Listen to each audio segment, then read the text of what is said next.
बच्चन बाबूजी महाराज भाग दूसरा वचन नंबर 113। इलाहाबाद 24 सितंबर सन 1937। जब तक दुनियावी चाहें प्रबल हैं, परमार्थी कार्रवाई नहीं हो सकती। परमार्थ की खोज सचौटी से करनी चाहिए। जो कहा जाए उसको समझे। जब समझ में आ जाए तो जो युक्ति बताई जाए उसकी कमाई करे।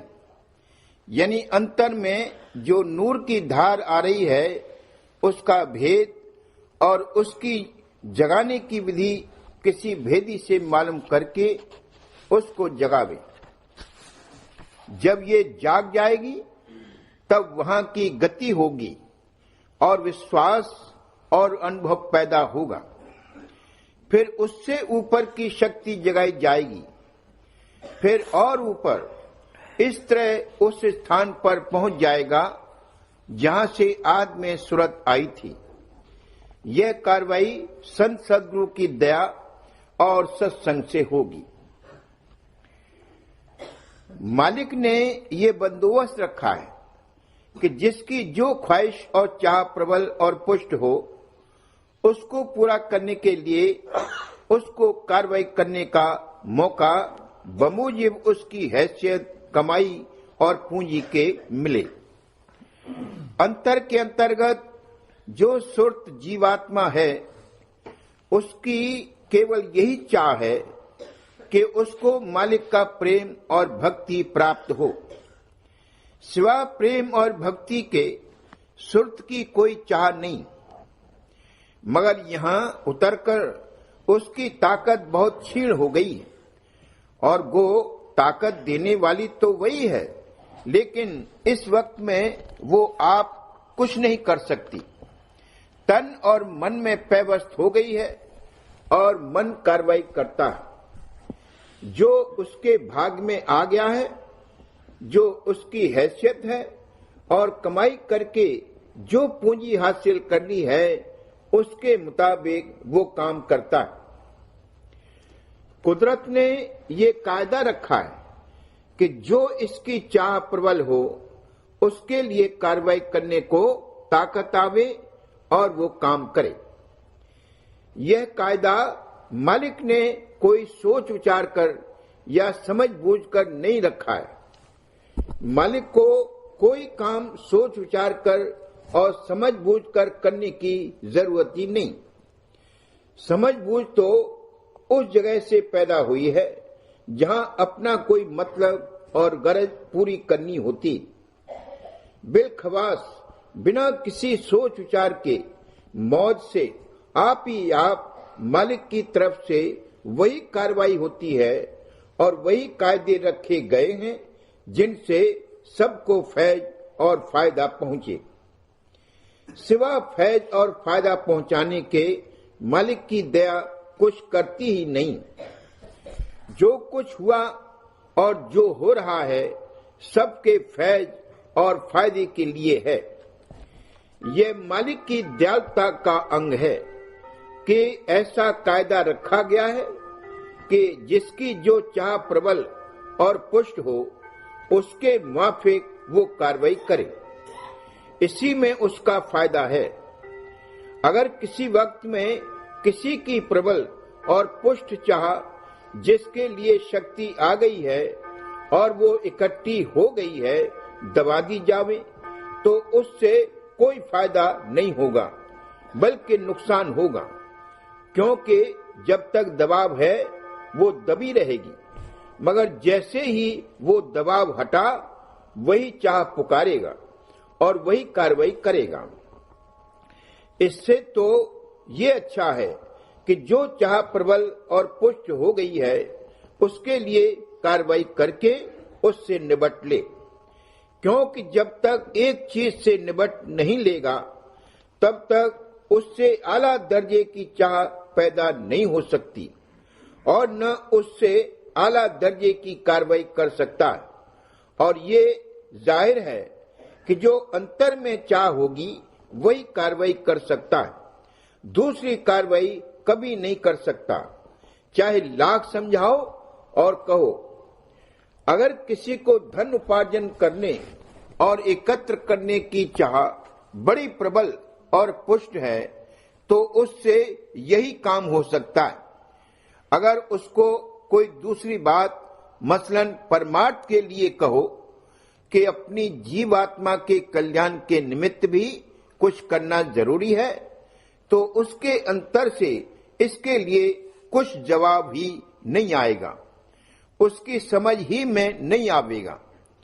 अगर उसको इसकी बहुत महिमा सुनाओ तो शायद कुछ समझ में आवे, मगर उसके लिए कार्रवाई यानी उसकी कमाई कदापि नहीं कर सकता।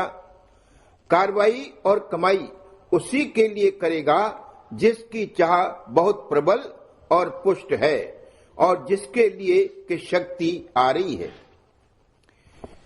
जिस समय तन अभिमान बहुत पुष्ट था और उसकी मुख्यता थी, उस समय में वही कार्रवाइयां हो सकती थीं जिनमें तन अभिमान यानी शारीरिक बल और पुरुषार्थ की आवश्यकता है, जैसे हठ योग और तपस्या वगैरह।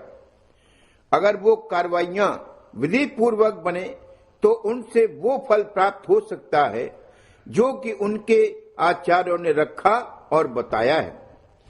यह कायदा है कि जिस समय में जैसे अधिकार के जीव होते उनसे उस अधिकार के अनुसार कार्रवाई कराई जाती। जब समय बदल गया और दूसरे अधिकार के जीव पैदा हुए तब वो पहले वाली कार्रवाइयां नहीं हो सकती और न उनका फल ही प्राप्त हो सकता है। उनमें असली परमार्थ तो था ही नहीं, सिर्फ इतना था कि आगे चलकर कोई बढ़ के दर्जे की कार्रवाई बन सके और कोई बढ़ के कर्म संस्कार जागे, उसके लिए तैयारी थी।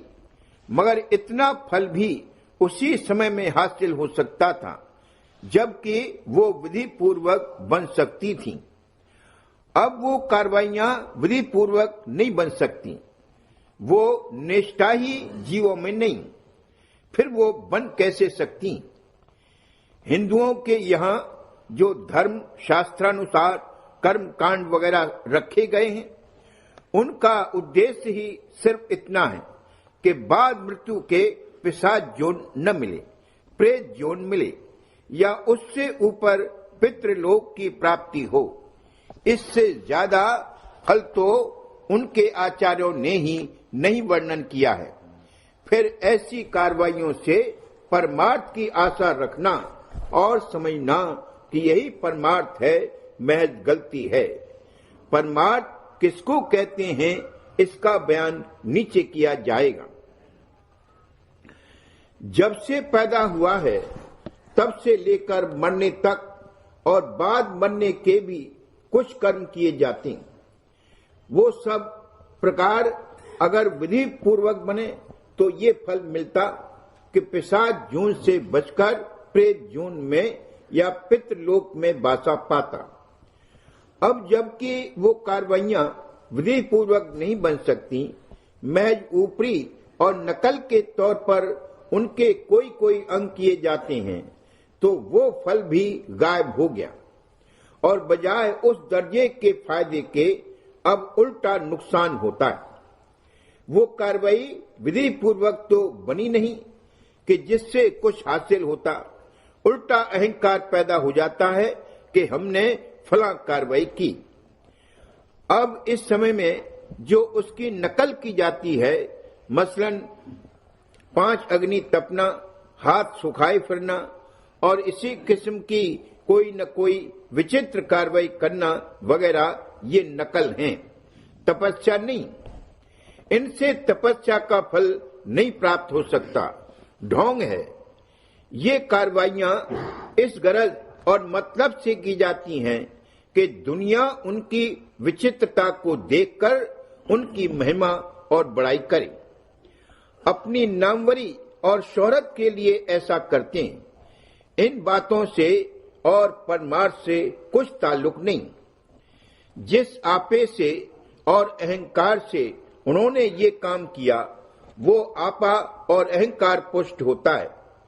जिस कार्रवाई में तन अभिमान की मुख्यता है, वो अगर विधि पूर्वक बने तो ज्यादा से ज्यादा उसका ये फल हो सकता है कि जिस स्थान से तत्वों की तन्मात्रा पैदा हुई है उस स्थान तक पहुंच सके। इसी तरह से मन अभिमान द्वारा जो कार्रवाइयां की जाती हैं, उनसे मन के धनी तक पहुंच सकता है। कहने का मुद्दा ये है कि जिस आपे की मुख्यता रखकर जो कार्रवाई की जाएगी, उससे उसके धनी और देवता तक पहुंच सकता है, उसके आगे नहीं जा सकता। दूसरी बात यह है कि सब कार्रवाई 4 बातों पर मुनहसिर है: समयानुसार, भाग्यानुसार, संस्कारानुसार और फिर अधिकारानुसार। एक समय में जो कार्रवाई हो सकती थी, वो समय के बदल जाने पर नहीं हो सकती। ये समय संतों की कार्रवाई का है। जब तन अभिमान और मन अभिमान थकित और गलित हुआ, तब संतों के परमार्थ का समय आया और संत यहाँ प्रकट हुए और उन्होंने ये भेद दिया कि तन और मन के आपे के सिवा कोई एक चीज और है जिसको सुरत कहते हैं। संतों के परमार्थ की कार्रवाई सुरत के आपे से की जाती है और उनका मार्ग सुरत शब्द योग का है।